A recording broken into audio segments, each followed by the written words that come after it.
Здравейте, аз съм доктор Мария Лахитова, управител съм на Центъра по кожно-венерически заболявания в София. В този сезон най-често са алергичните заболявания, предвид промяната на климата, на времето, преходния сезон. Другите оплаквания са често от гъбични заболявания, както и тези нормалните, които си вървят и за тях общо взето няма сезонност. Всички останали кожни оплаквания. Има ли някакви нови тенденции, нещо, което тази година прави впечатление или се очертава като някакъв нов проблем медицински?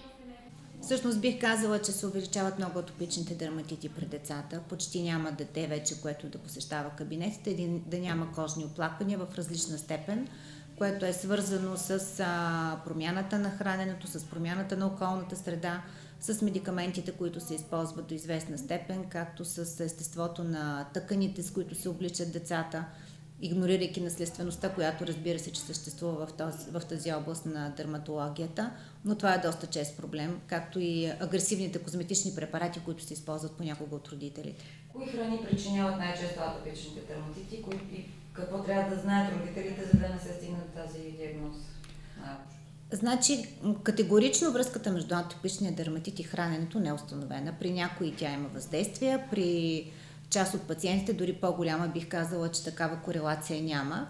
Но когато има, обикновено ги съветваме така или иначе да избягват цитрусите, мед, ядки, черен шоколад, пикантни храни, които в детската възраст така или иначе много не се употребяват, консерванти, имайки предвид колбасите най-вече, от този тип неща. Лекува ли се атопичен дерматит окончателно? Атопичният дерматит е едно много интересно заболяване, което се самоизлекува към 3-та година, 7-та или в пубертета. Около 80% от пациентите по неизвестни причини тогава се самоизлекуват. Иначе може да се поддържа в една много добра ремисия, има достатъчно добри съвременни медикаменти. При едни усилия от страна на родителите, от страна на лекаря, едно взаимно доверие, той се поддържа в едно перфектно състояние. Все по-често се говори за електронното здравеопазване. Обявиха вече от Здравната каса старта на електронното здравно досие. Да. Смятате ли, че това е начинът за оптимален контрол върху обществените средства и какво трябва да се направи, за да функционира оптимално този модел? Електронното здравеопазване отдавна трябваше да бъде въведено. Това е един голям проблем, който ежедневно се сблъскваме ние в практиката с него. Винаги сме смятали, че пациента трябва да се избира лекаря и да има една информационна електронна карта, в която цялото му здравно досие да може да бъде видно, когато е необходимо да се обсъжда неговия здравен проблем, тъй като не винаги информацията, която пациентите дават, когато идват при нас, е точна. Не всички имат добре изрядна уводена документация, за да може ние да се запознаем не само с техния проблем при нас, който идват кожен. Много често те имат други съпътстващи заболявания, които утежняват или влияят върху оплакванията, с които те са при нас в момента. Така че това е една изключително добра стъпка, която се направи в момента и ще бъде от полза както за нас като страна в лечебната дейност, така и за цялото общество като пациент.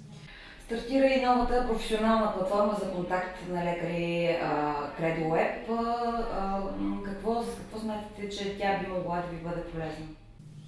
Изключително полезна за една бърза консултация с колегите по отношение на някакъв проблем, за който ние не трябва да се ровим в интернет или в някакъв учебник, а трябва да направим експресна консултация и допитване. Смятам, че това е една невероятно добра инициатива. Имаше нужда специално в България от този тип услуга. В чужбина е много разпространена, много се използва. Може би са действително доста по-напред в нас, в това общуване в съсловието вътре, което ние подкрепяме.